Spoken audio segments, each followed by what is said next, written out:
Hi, I'm Kyra Becker. I'm chair of the International Stroke Conference Program Committee. I'm Ovbiagele. I'm vice chair of the International Stroke Conference Program Committee.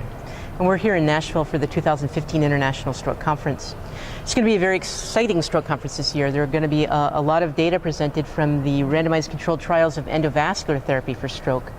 We'll hear more about the Mr. Clean study that's already been published. We'll hear the results of SWIFT Prime, IA Extend, Revasc-IT, as well as ESCAPE.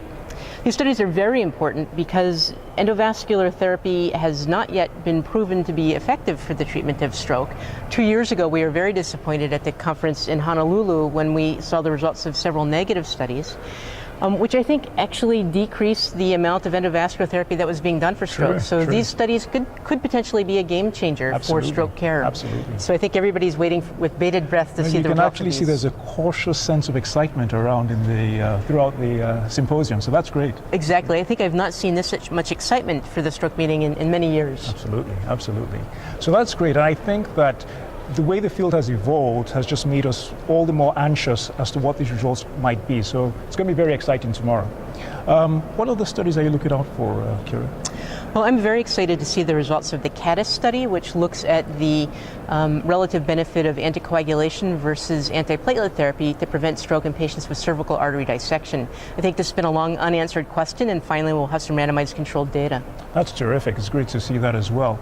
The other study I'm looking out to look at, the other study I would like to see is the issue of lifestyle impact on stroke prevention, particularly looking at the Mediterranean diet. It's been a very promising diet, especially when it's been looked at in cardiovascular disease patients, but there are not lots of data looking at stroke patients. So looking at this study, which looks at the California teachers cohort, would be very interesting to see what the results actually are.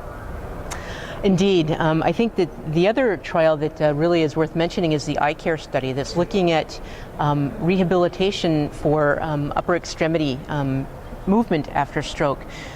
Rehab is a tough area to study, and it's really difficult to do a good trial. And here we're going to see the results of a very well done trial. The other thing that I'm also excited to see, after all, this is the International Stroke Conference, is the session on Thursday afternoon looking at global strategies for fighting stroke. That also promises to be a very exciting session as well. And speaking of international, we'll see the results of the J-STAR study, which is a primary prevention study looking at the utility of statins for stroke prevention. I think we should also mention the session that was introduced 2 years ago, Stroke at Lightning Speed. This is a really fun session with a bit of a game show atmosphere where 10 top stroke researchers have 5 minutes to present their view on the future of stroke.